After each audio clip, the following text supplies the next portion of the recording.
In sickness and in health, till death do us part. Colleen Mitchell meant every word of her vows when she married Wayne 20 years ago. But now she faces having to divorce the man she loves or lose the family home so Wayne can get the medical care he desperately needs. Hi, Dad. Dad. Hello. Imagine if a terrible tragedy happened to your loved one. And then imagine this was put to you.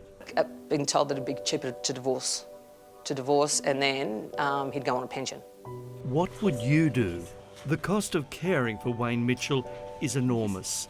The 55-year-old can no longer walk, talk or eat and needs 24-hour care, meaning he has to be in a nursing home. He was very active, big family person, would do anything for his daughters and loved being around sport. Wife Colleen loves him more than ever, but now she faces a cruel dilemma. Do you want to divorce him? No, heavens no. We've been together for 22 years, so definitely that would be the last thing that I would want to do. But if it comes down to it... Wayne was the funny school PE teacher. You all right there, Cole? The always helpful, smiling family man. Then, one recent Monday morning, this family's world changed forever. I came downstairs and then I saw my dad laying on the floor and obviously I was scared, I didn't know what had happened. Well, they said that he'd had a major stroke, a catastrophic stroke they called it. It's tough, isn't it? Yeah. It's tough. 15-year-old Bailey and Colleen were soon to learn stroke is one of Australia's biggest killers and leading cause of disability.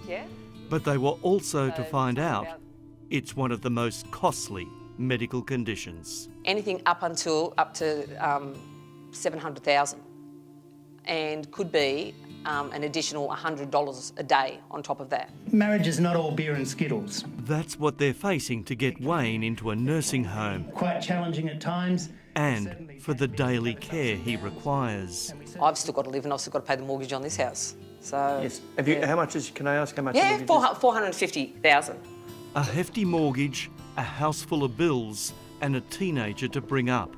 The Mitchells are like many working-class Australians. But because they have a home, their house, with that mortgage, is seen by Centrelink as an asset, and therefore they have to foot the bill on Wayne's medical care. That's a terrible predicament to be put into, isn't it? Yeah, absolutely. Absolutely. Unless, of course, they separated and got divorced, because then... He'd be on a disability pension, so we wouldn't have to pay for it. That's a broken system if you've got to do that.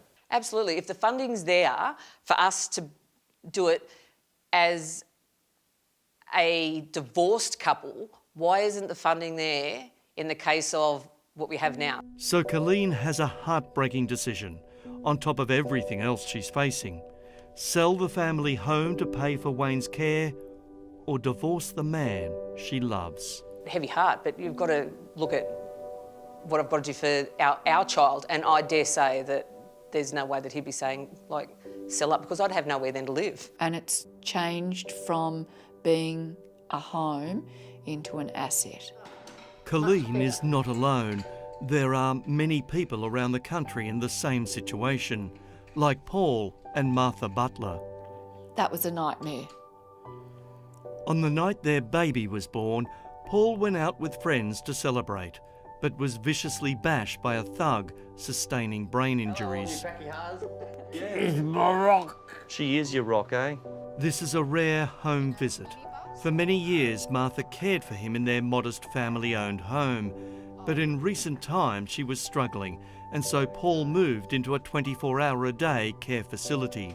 Once Paul moved out, then they said you have to fill out separation forms.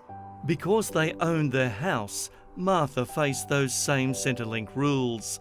Sell the house and pay for his care, unless of course you were divorced and Paul becomes a single disabled pensioner.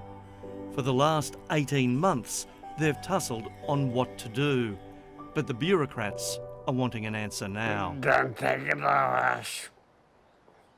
Help us. Don't take it off us, help us. These are the decisions facing the Mitchell family as they make the daily 2-hour return drive to the rehab centre where Wayne is temporarily being cared for until Colleen decides which way to go. Someone should not have to be forced to sell everything that they've got for him to be looked after, and he does need to be looked after. Wayne Mitchell worked hard, paid his taxes, cared and loved his family. When they took their vows all those years ago, in sickness and in health meant just that. But the bureaucracy is forcing them to question that marriage certificate. At the end of the day, to me, it's only a piece of paper. It is, like, seriously, if that's how I look at it, it's only a piece of paper. But in my heart, I just, like, would love him way too much to, like, do that. That's such a cruel decision. Colleen is still weighing up what to do. The Department of Human Services has told us they will be in contact with her.